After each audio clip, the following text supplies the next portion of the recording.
What's going on, everybody? Welcome to the MrMaple Show. Guys, how's it going today? Brian and I want to show you some awesome plants today and how to make some amazing contrast in your garden. You know, mixing it up, using things that people wouldn't necessarily think about, or some stuff that I think a lot of people know about, but just want to show them how good it looks with some other stuff. So, man, it's one of my favorite things to just think about and talk about when it comes to landscaping and gardening. There's so many amazing colors out there and texture differences, and all these different plants can really play off of each other, and color contrast is one of my favorite things to do. I do a lot of that in my garden. I'm always thinking about what color is going to play best when I plant something. Instead of just putting it out in the ground, kind of take a moment to think about how these different colors and textures can play off of each other. We got a really cool group of plants here today. Hopefully this is coming across on camera because it looks amazing just looking out across all the different colors that we have. And so what do you want to get started with, Corbin? oh man, let's talk about the stuff we got in the front. Let's go with the evening lights. I mean, this is an awesome Japanese snowbell that we're showing off right here.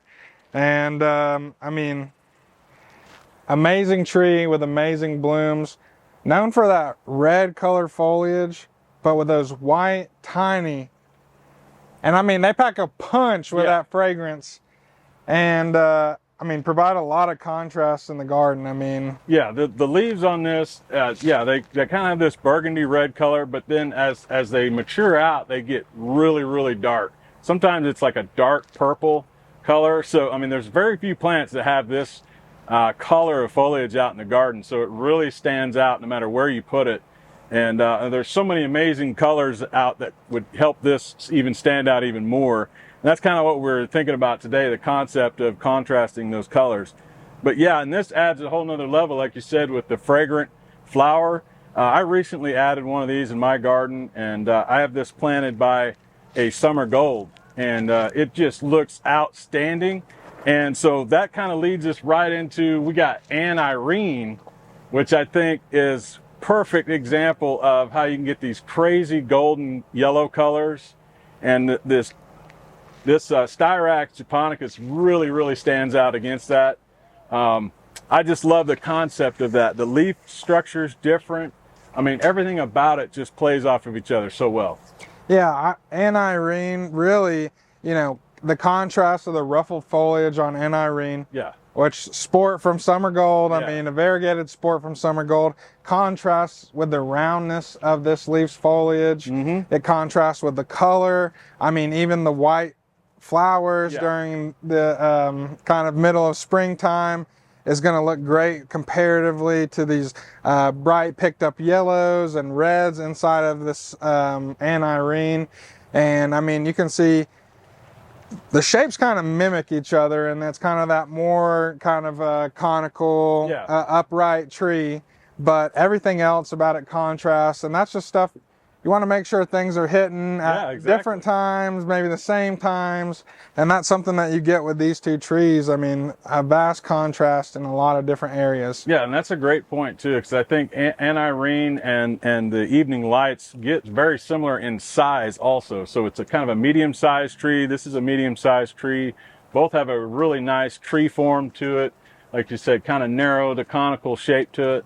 And you know, it's not just color that you contrast. You know, when you think about leaf texture, and like you said, I love the idea of that ruffled leaf. This has got a very rounded kind of teardrop shape, very smooth and shiny, where this has got this crazy ruffle to it, light variegation on the green.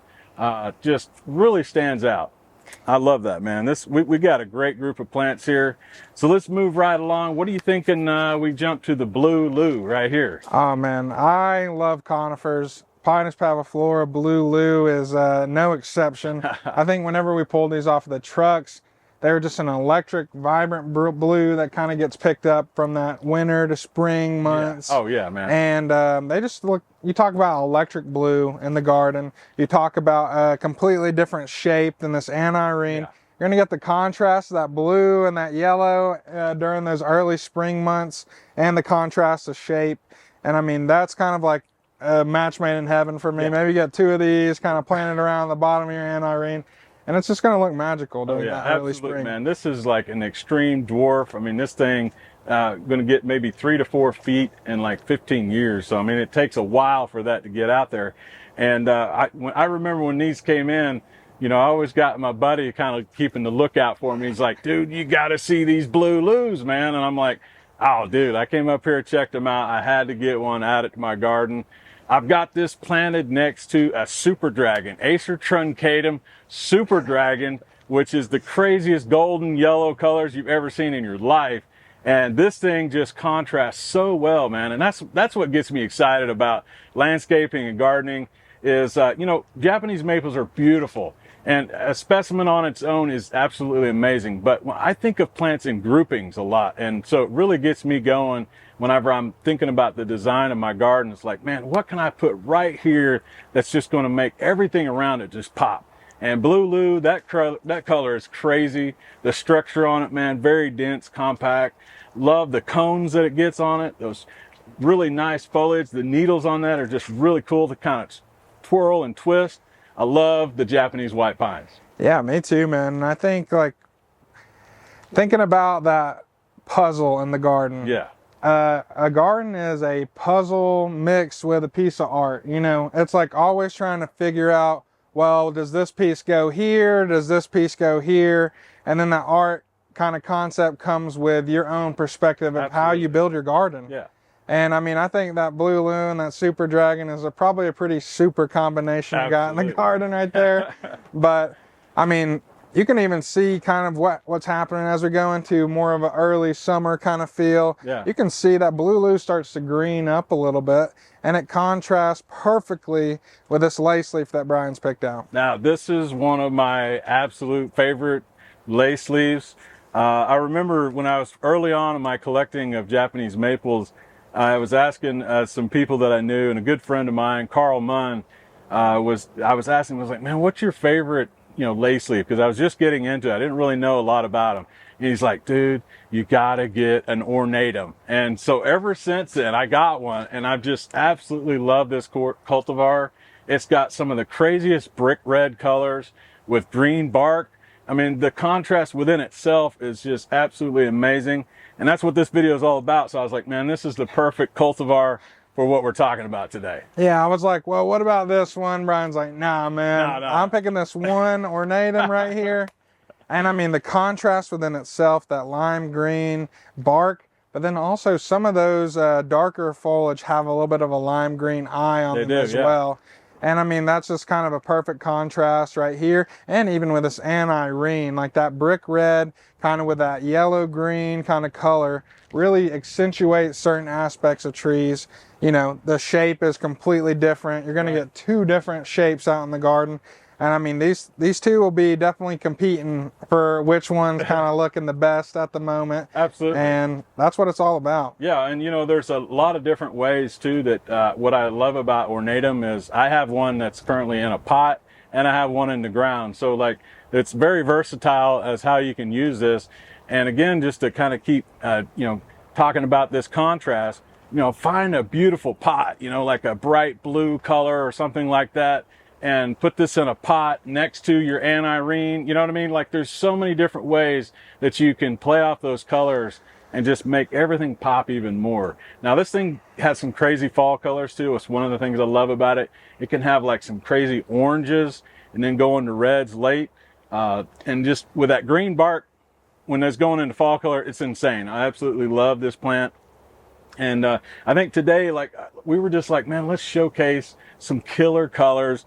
And I think the lineup we have, I mean, it doesn't get much better than this. You know, if somebody's like, hey, I got a spot in my garden, I want to design with some beautiful contrasting colors, just buy one of each of these and put them in there, and your mind's gonna be blown. It's awesome, man. The foliage on all of these is amazing. They have very unique, distinctive colors, leaf structure, and just texture. Everything about them is going to stand out. Yeah, man, I'm just like thinking of all these combos, you know, maybe the blue lu next to that evening lights. You're going to get that spring blossom come through. You know, you're going to have all those little white blossoms around the bottom of your blue lu to kind of you know, follow that, make the eye follow up into that blue color, and the contrast of that blue on that maroon color, just amazing. I mean, and that's what it's all about, is variety is the spice of life. And you know, nice contrast really accentuates the variety in the garden. Yeah, I'm hoping, you know, one day maybe I'll be known as the Bob Ross of gardening. You know, it'd be a cool thing to be known as. You know, just put a little color over here, a little color over here. That's what way I always look at my garden. I'm walking around constantly just trying to think of different ways to create a beautiful landscape. And it's a lot like a painting. You know, you can pick your colors and put them where you want it and just create a beautiful design. And that's what we wanted to share with you guys today. I hope you enjoyed this video, man. Me and Corbin got back together out here in the greenhouse talking plants. One of our favorite things to do. I mean, I could talk at plants with Corbin all day, every day, man. This is what it's all about. Yeah, man. Definitely Brian showing me his ways and really getting me hooked on this, and being able to just kind of talk plants with him, show some trees that both of us really enjoy. And I mean, there's not much better than that. Also, if you guys are interested in some of these 10-gallon trees, I know, check on the website. Yes. We're starting to ship some of those. Yes, absolutely. You know, if you're not as patient, you know, trust me, I bought a couple 10 gallons in my time here at Mr. Maple. That's a great opportunity. But yeah, I mean, the contrast, don't forget about that. You know, you don't want too many greens, you don't want too many reds. Right. You want to mix everything in the garden. Man. That's the way to do it. Man, we appreciate you guys watching today. We hope you enjoyed this. We're going to try to keep some videos going like this. I mean, we could go find some cool plants anywhere here on the nursery, put them together, and we got a show, right? We'll talk about contrast and colors and landscape design. We love talking about this stuff. Yeah, definitely, guys. But thanks for watching. Remember to take care. God bless. And have a great day.